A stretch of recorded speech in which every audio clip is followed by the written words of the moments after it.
Greetings of the day, everyone. I am privileged to welcome you all in the third edition of Orange City Literature Festival, organized by SGR Knowledge Foundation in association with GH Raisoni University, powered by Raisoni Group of Institutions. I am Kanak Mahalle, a poet, podcaster, and author of the novel Liar, delighted to be your anchor for today's session, Story Spotting: How to Get Ideas for Writing Stories, by Ms Asha Nehemiah, in conversation with Ms Swaima Ahmed. Ms Asha Nehemiah writes books for children of all ages: picture books, chapter books, story books, and mystery novels. Her fiction is characterized by humor and a spirit of adventure. Apart from her signature wacky mysteries, she has also dealt with thought provoking issues like the need to embrace diversity and to curb domestic violence. It is her deep conviction that stories offer the best opportunities for everyone, especially children, to explore new ideas and cultures. Asha Ma'am writes English and her books have been translated to several Indian languages, including Hindi, Tamil, Marathi, Bengali, Assamese, and Kannada. It's an honor to have you with us, ma'am. And this gets even more delightful as we have Ms. Swaima Ahmed, who will be in conversation with her as the moderator. Swaima Ahmed is an entrepreneur, international soft skills trainer, event manager, and TEDx speaker.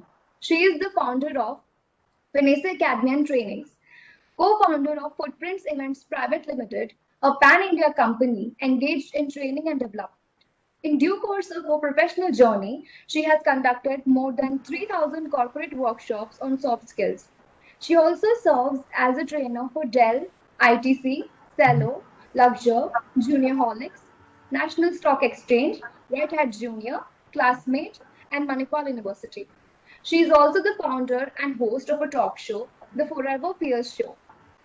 She has won more than 500 competitions and has always been an active part of various oratory competitions, institutional events, youth festivals, and youth parliaments as chief guest or guest speaker or jury member. She holds many awards and accolades under her belt, including winner of debate and elocution championships at the National Youth Festivals, Best Student Award for 2015-16 at RTMN University, gold medalist in MA English, and she has also represented India at the South Asian Universities Youth Fest as an Indian delegate for literary events in 2016 and 2018. She is currently a PhD scholar in English literature on the theme rhetorics. I once again welcome both of you. And acknowledge the support of Penguin Publishers as their association is extremely valuable to OCLF, and also Scholastic Children's Book Trust and Pratham. Now, my dear audience, you are going to experience a wonderful conversation between two very dynamic individuals. So, without skipping a moment, I humbly invite Ms. Swaima Ahmed to lead us ahead. Thank you so much, Kanak.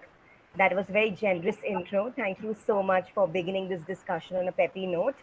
Ladies and gentlemen, boys and girls, it's a cheerful welcome I bring to each one of you this afternoon with the hopes, dreams, and aspirations that we all share.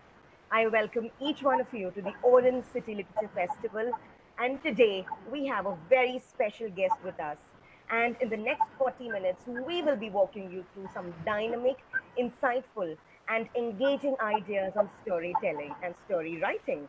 Now, I know we have a diverse audience watching us right now, and most of you aspire to become authors, writers, story writers, and we have parents, teachers, students as well. So, basically, a diverse audience joining us.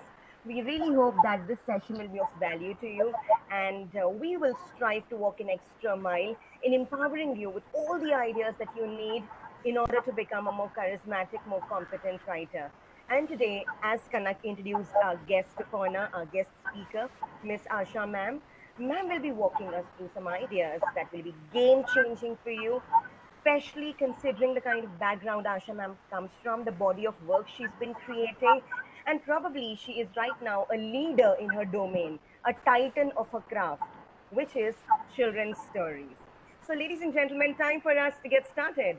Asha ma'am, it's such a pleasure, honor, and privilege to have you at the Orange City Literature Festival. Welcome, ma'am. Thank you so much, Swaima. Thank you, Kanak. And I warmly thank the organizers of the Orange City Literature Festival. I thank my publishers, Penguin, and it's such a pleasure to be here today. Reminds me of what Emily Dickinson had once said. Our souls should be ajar to welcome ecstatic experiences. And I'm sure this experience will be one such ecstatic experience for all the literary fans out there. So, ma'am, basically, you're somebody who's been an author in children's stories and children's novel, and basically, your books are popular among children across the country.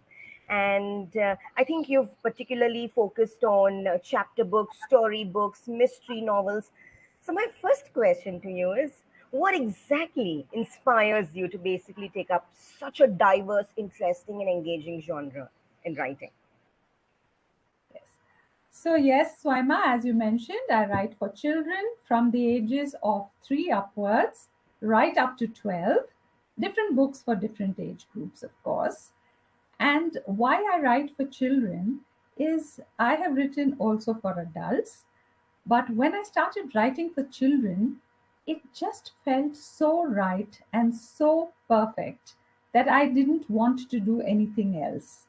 Because every day I approach my laptop with a feeling of anticipation and excitement that I can be a part of a job which I love doing, which is telling stories. And also, recently, I've begun to realize my role as a companion in the child's literacy journey to make reading and books interesting to children, to set them on the path to reading and loving books, which I think is something very important for every child and subsequently every adult.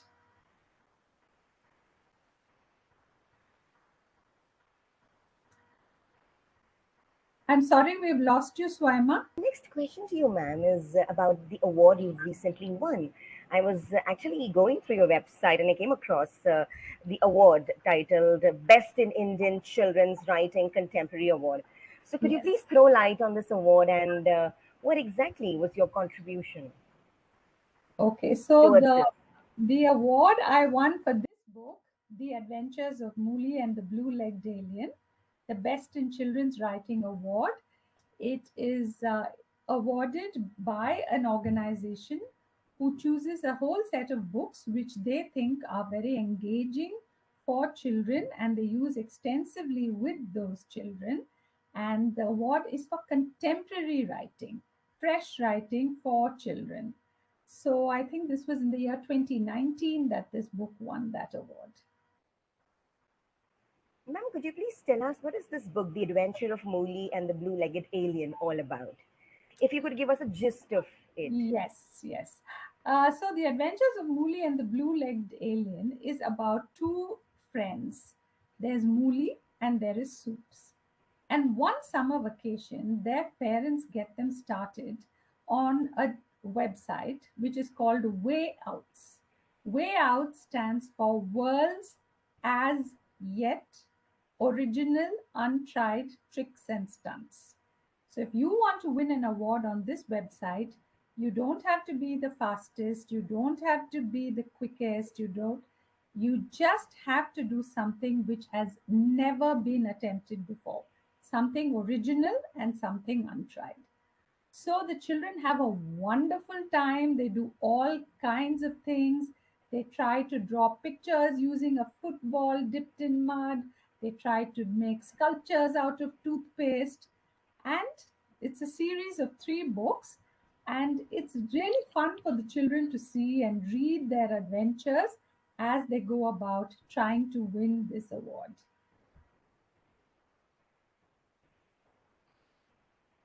Amazing. So, ma'am, generally, it's said that every time you write a story, generally when we teach story writing to kids in creative writing and writing skills, we generally teach them about the five-finger rule.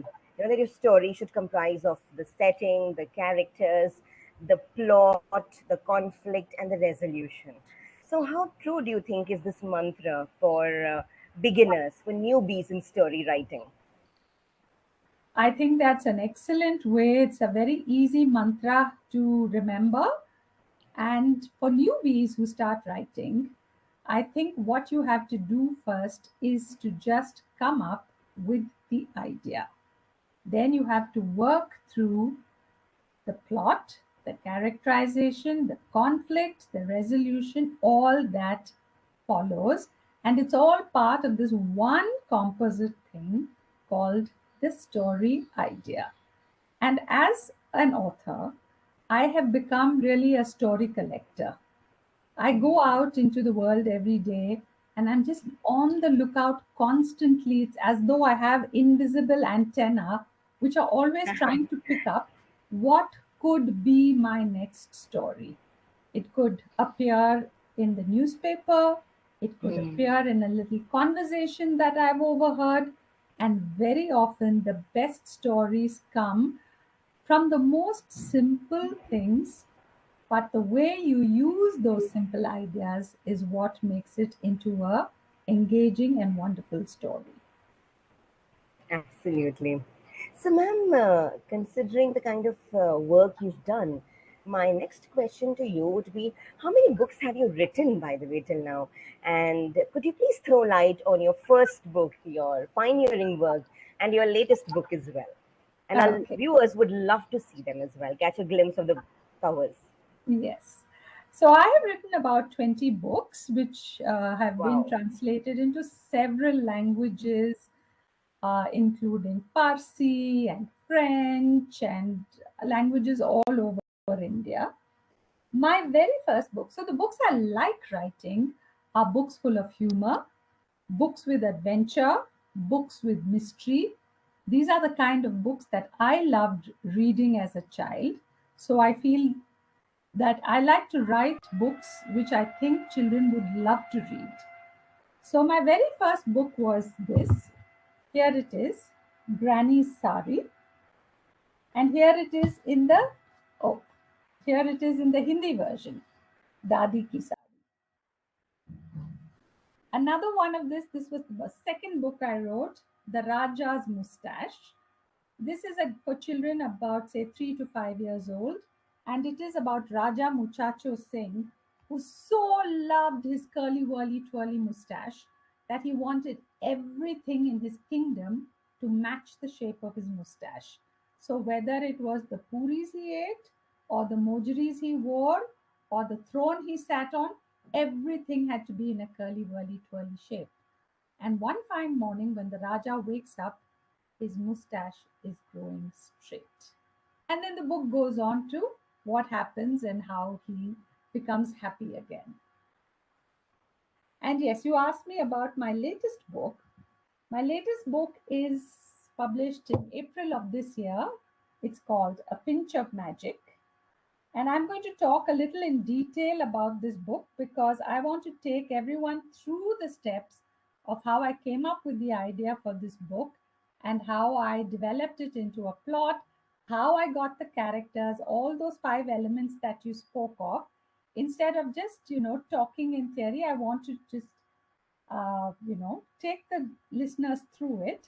And this book was a sequel to Trouble with Magic, which was part one, and this is part two of the same story. So, Swaima, you were asking me how I get ideas for writing stories, and I did mention to you that ideas come from the strangest places and the strangest things which nobody would believe can be made into a nice story can become the most fun and exciting stories.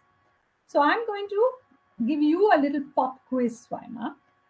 I'm going to read out 5 different ideas, and I want you to tell me which of these you think has the potential to be developed into a really good story. So All right, ma'am. your options are the smell of rotten eggs. That's option 1. Option 2, a chapati that is so hard, it's as hard as the steel thali which I'm eating it on. Option 3, dusting old boxes which have been stored for years in the storeroom, old cartons. Option 4, having a terrible handwriting. And option 5, a spoon breaking in my kitchen. So which of these do you think, or do you think any of them have the potential to become a really good story? Or do you think all of them are too dull and stale? Shall I quickly go through the options for you again? No, ma'am, it's all right. I think all the 5 options are eccentric and very interesting at the same time. And I think the idea that has the most potential to be converted into a story would be the old carton option. Yes, yes. Okay. So usually when I go into classrooms and I visit a lot of schools, so when I put this question to children, they will tell me the smell of rotten eggs, absolutely not. You cannot write a story about it. A chapati, which is so hard that it's as hard as your steel plate, you can absolutely not write a story about it. And I actually did write a story about it, which is the Grand Wow. Chapati Contest. And the way I got the idea for this is I used to make chapatis which were hard as the plates we ate on. And everybody said, oh, how terrible it is. So I thought, why not I have a king who loves eating chapatis? But one day, the chief chapati maker quits his job and leaves. And so they have to have a grand chapati contest to find a new chapati maker. Dusting old boxes. This happened to me once when I was dusting old boxes. I found a bunch of medals, and it wasn't very clear who these medals were for, and I wrote a story on it. Having terrible handwriting, I did write a story on this in this collection, The Boy Whose Nose Was Rose, because it's a boy whose handwriting was so bad you could not tell which word was nose and which word was rose. And breaking a spoon in the kitchen, and that is the one my new book Pinch of Magic is based on that. So you could just get a story from wherever, from the newspaper, from your neighbors, from people you meet, from places you go to. But if you are serious about being a story writer, whatever may be your age, tip number 1 is you must always carry a notepad with you. And I always have a tiny little notepad in my handbag. I do sometimes now capture stuff on my smartphone, but I still find that the notepad is the best way to take down ideas. And to just give you a glimpse, I've been doing this for years. This is one of my old notebooks in which I've written down ideas. You can see it here.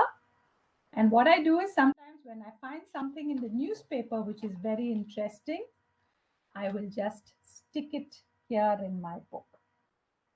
This is one of my more recent ones. I graduated. I have many, many books like this. And it doesn't have to be tidy. It just has to be that you write down the ideas. So very often an editor will ask me, can you contribute a story for an anthology? And all writers have to start first with a blank page, right?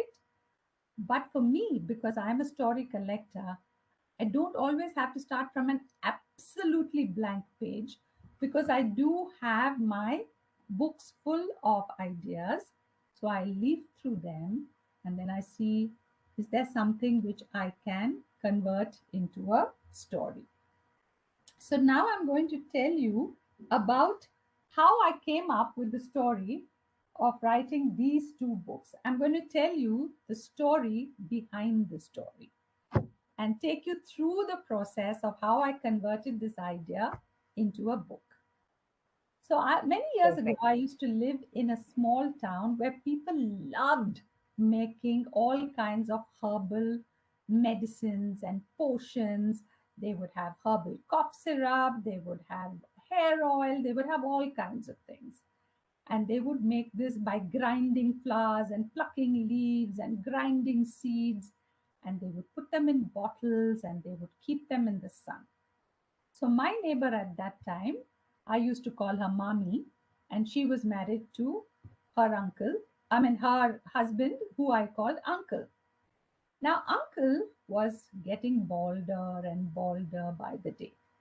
So mommy used to be all the time busy trying to make him something which would make his hair grow. So she even shared it with me and she said, this hair oil is a brilliant hair oil. And you watch now, uncle will start getting hair on his head. And sure enough, uncle would be massaging this hair oil. It used to be a sort of a gray, green, viscous, thick hair oil. He used to be just massaging it on his head. And I waited 1 month. I didn't see any change. I waited 2 months, no change. And around the third month, something happened. There was no hair growing on uncle's head. But because he was applying so much oil on his head, he started noticing that he was getting hair growing on his ears. So I wrote this down and I said, I have to write a story about this. And even an idea like this, I could have written a story just about mommy and uncle and him having hair oil and hair growing on his ears.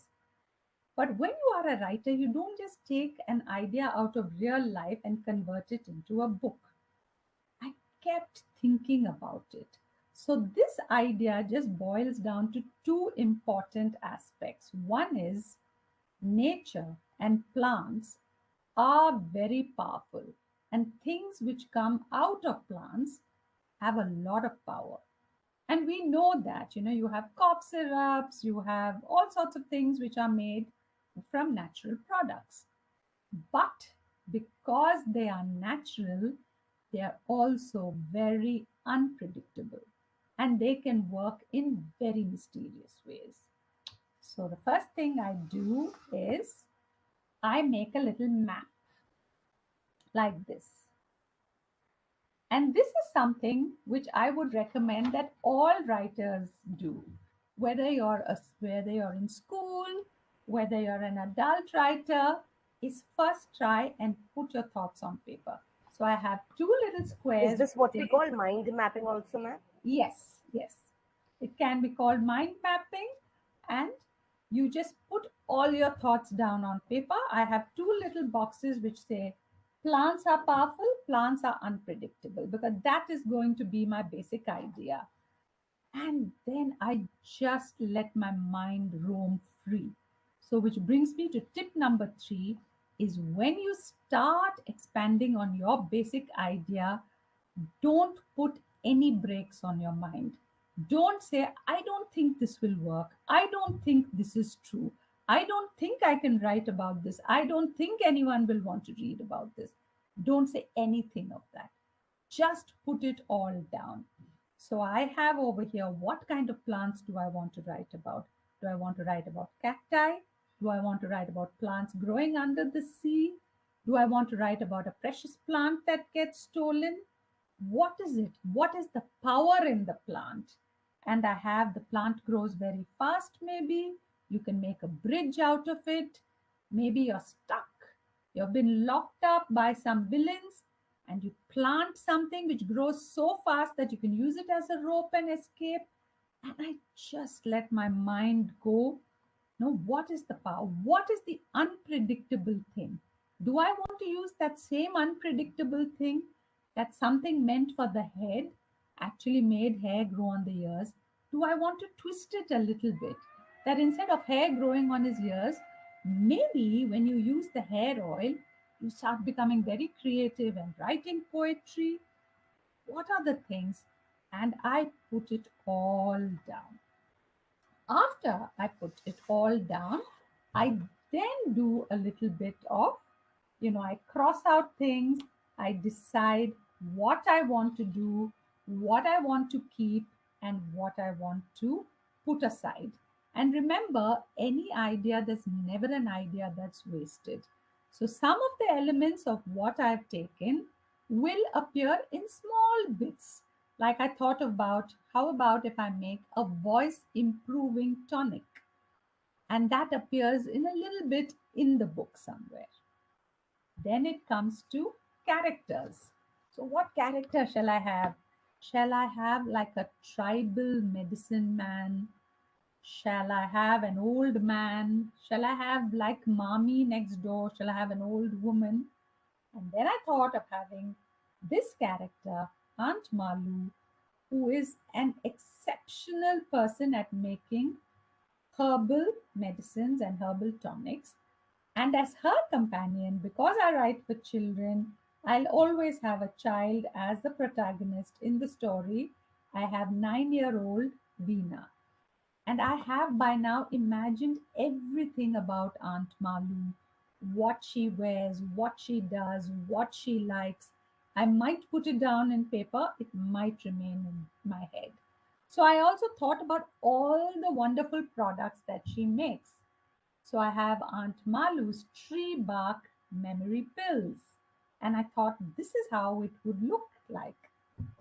I had Malu's spin bowling sweets. And I thought for cricket lovers, they could just have the sweet and they would be able to bowl very well. I had Malu's because earaches are horrible, earache tablets. So I had all this planned out. And then I go into the next stage of planning, which I will do in a book. This is actually the book on which I am doing my current planning. So it could be like this, written in many colors of ink.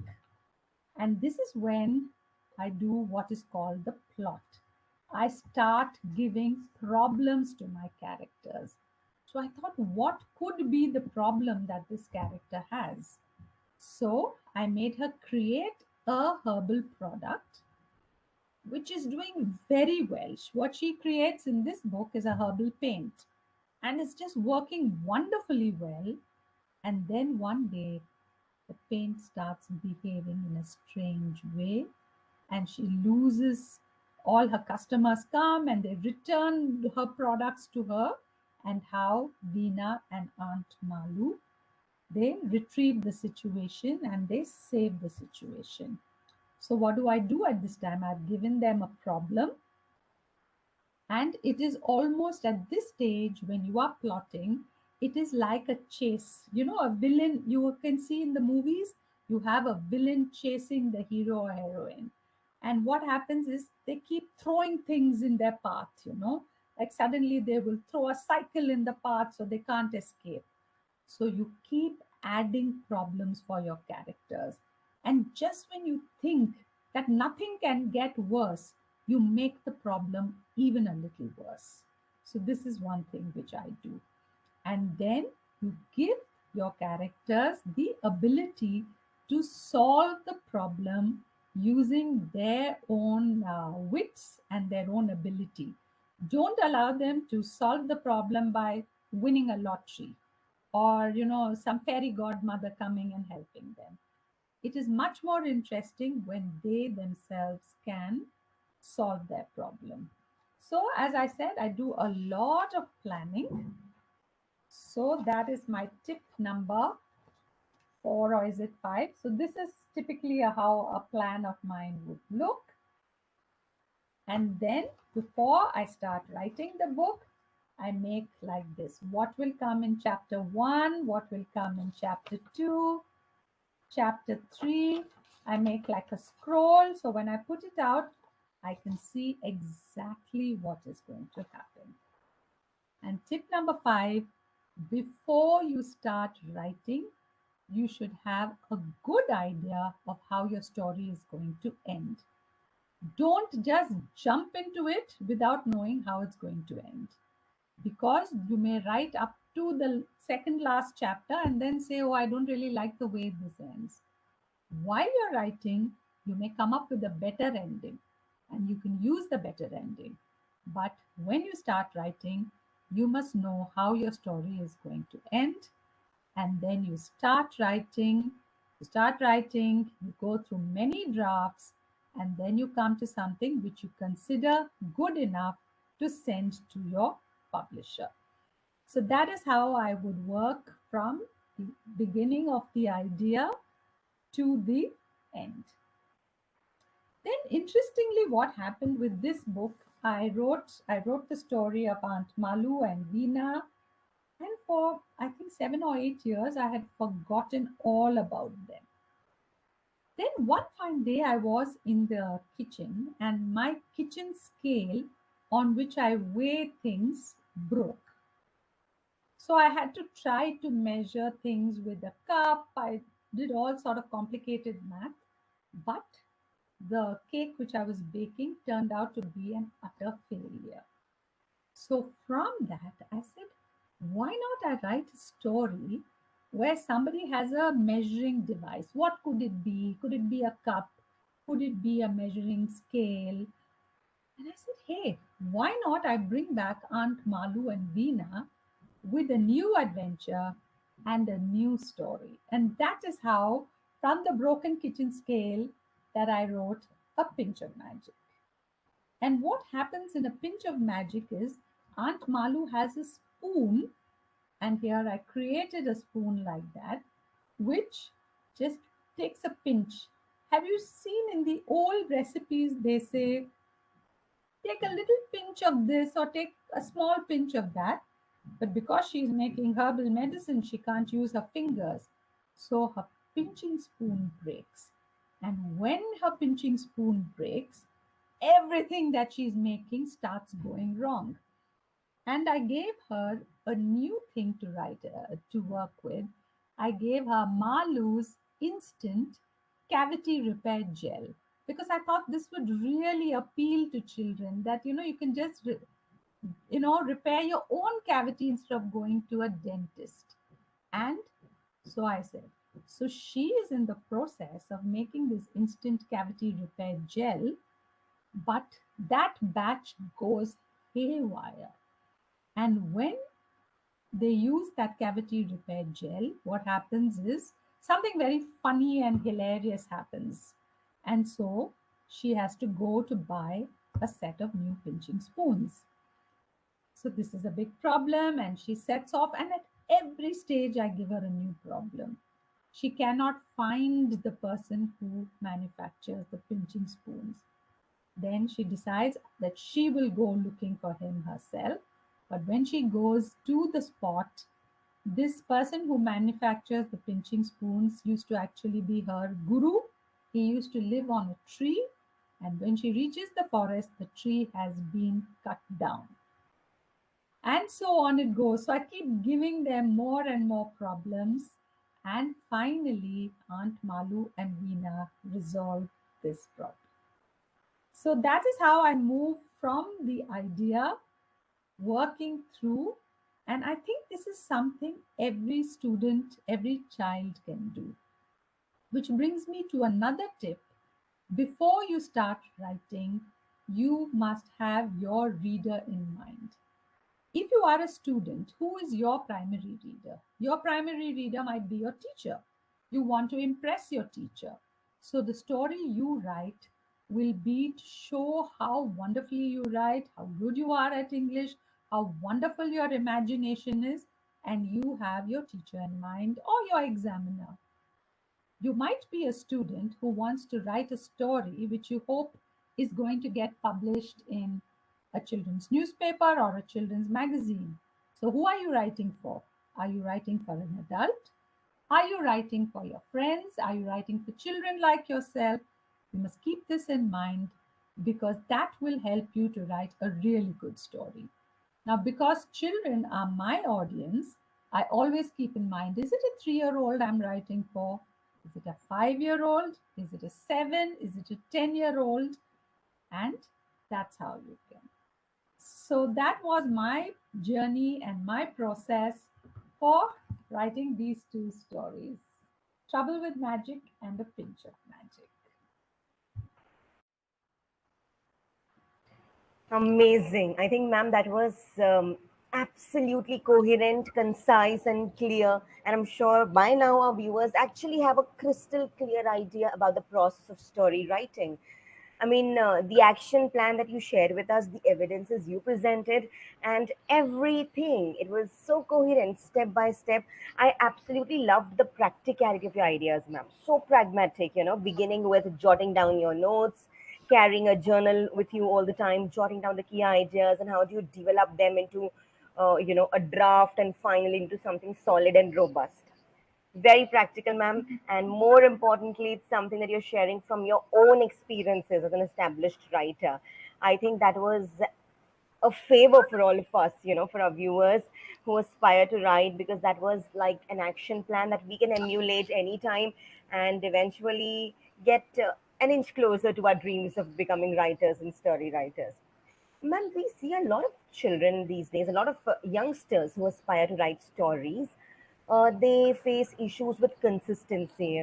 So there will be time initially you begin on a very vibrant note. You have of course, you try to tackle the beginner's blues, but the energy and the inertia you have while writing in the beginning is at the zenith. But gradually, we see that. People will generally drop the idea of writing, or they don't generally have the same zeal that they began with. So, how would you like to, what solutions would you like to propose for this? How can they be consistent in writing and eventually lead their work to fruition? Okay. So I often meet a lot of adults who, when they know that I'm a writer, they will say, I am going to write a book one day when I retire. I actually have many ideas, I'm going to write it. I have a lot of children who say, Ma'am, I want to become a writer like you.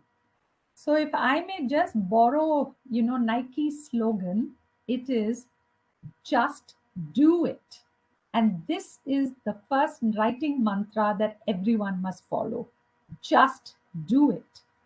You can want to be a writer, you can dream of being a writer, you can say you're going to be a writer when you retire, but you will never get anywhere till you do it.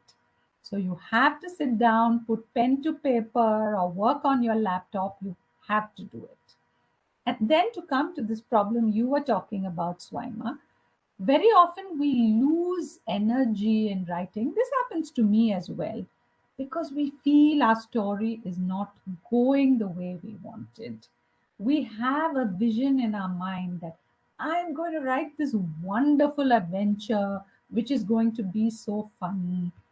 And after we worked on it a little bit, we find that this is not going very well. And sometimes people like to call it writer's block. So there are many ways you can deal with it. One is you can just put it away for some time. When you put it away for some time, maybe a few days, maybe a week, when you pick it up, you can see immediately all the things that are wrong with it. The second thing you can do is to decide, this plot line is not going the way I want. Let me put this idea aside. Let me use the same characters and let me see if I can do something different, which means you go back to the mind mapping or the story drawing, or maybe if you already have captured it, you can decide that, okay, this option is not going to work, but why not I try this option? Why not I take this and join it up and try a third option? So maybe you have to try something new. And to make a story really good, it requires a lot of writing and rewriting to get it just the way you want. As a student, if you're doing it in a classroom, this may not always be possible, but I think this initial planning stage is something you should try and make a habit about. Don't, like when your teacher tells you, okay, can you write a story about your holiday, or even just an essay? Don't just pick up your pen, put it to paper and start. Always start with a plan. Always think of something really exciting. How do I start it? How do I finish it? Do a little planning and then start. So putting your things away for a little while, trying a new approach, and being prepared to keep working and reworking your writing, I think these are some of the things which can really make your story sing. Amazing. Thank you so much, ma'am, for sharing that with us and for letting us know how to overcome the writer's block. I think the tips were absolutely fascinating and practical at the same time. And I really hope that our viewers actually realize that your data, your doing is far more important than data. So I really hope that they go ahead and ruthlessly execute these ideas and eventually produce some tangible results. owing to which I'm sure this workshop could be a roaring success. It already is, considering the kind of discussion we had. I think it was a melting pot of ideas on writing skills, ma'am. I take this opportunity to actually express my profuse gratitude to you for being so heartwarming, for being, for sharing such eye opening insights with us.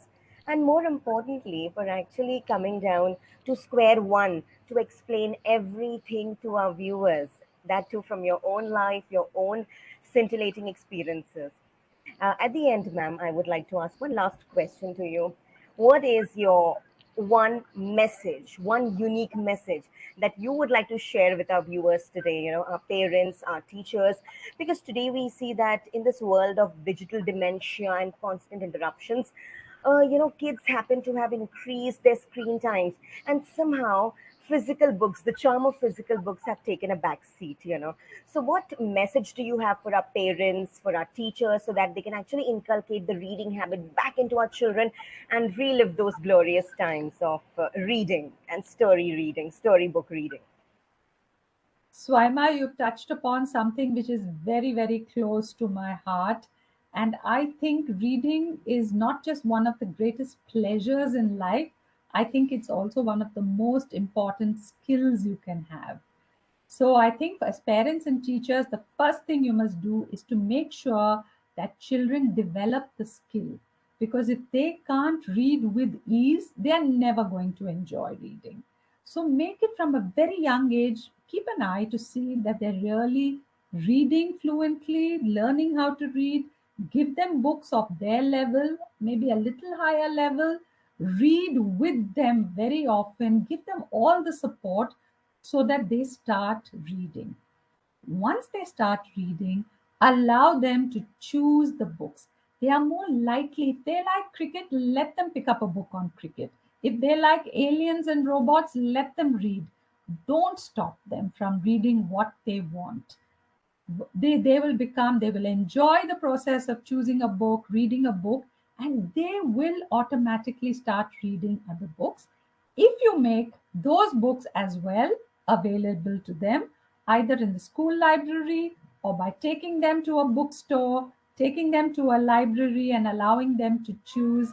Make it an activity that you share and do with your child so that you too as an adult can love reading and share this magic of reading with your children. Thank you so much, ma'am. I really hope that our parents try imbibing these techniques to actually create the next generation of readers and writers. Thank you so much, ma'am. Thank you for your empowering words. And with that, ladies and gentlemen, we come unfortunately to the end of this insightful discussion with Asha, ma'am. And I know how excited you are right now because we came for this session with stars in our eyes and we'll be leaving with dreams in our mind. Well, that's the power of an insightful conversation like this. And I am full of gratitude to Asha, ma'am, for actually taking her time out, for sharing her work with us. And I really urge all the parents out there, all the teachers to start promoting, to start creating, recreating a reading culture. And do make sure that you grab the books that Asha ma'am shared with us, because writing 20 books, on such an exciting genre is nothing but a cherry on the cake. So please do grab this opportunity, do read the books, and you can write back to Asha ma'am on her website as well. And once again, thank you so much, Asha ma'am, for joining us and for actually making this session a rip-roaring success. Thank you so much, ma'am. Thank you We wish you so much. all the brilliance. Thank you. Thank you so much, Swaima. Thank you, Kanak. And thank you to all the organizers of the Orange City Literature Festival. It's been an absolute pleasure chatting with you, Swaima. Thank you so much, ma'am. That's your greatness. So, ladies and gentlemen, I hope you have a fabulous time in the Orange City Literature Festival. And best wishes to all of you. I hope you liked our episode today, our conversation with Asha ma'am. And all we wish for you is that you apply these ideas and you continue with your journey of becoming a better writer, a better story writer, a reader, and therefore best wishes to all of you. Thank you so much. Thank Over to you, Kanak. Thank you, ma'am.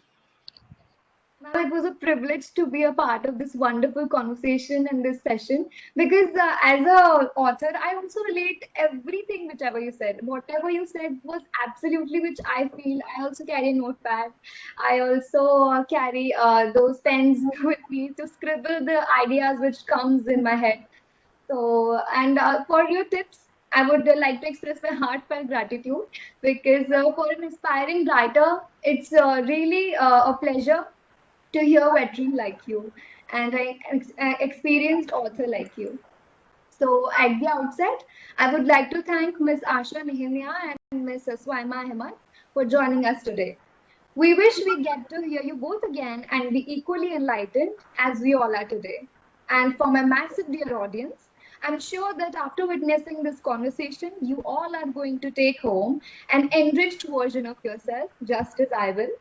Thank you for joining us today. Until I see you again, this is Kanak Mahalle signing off.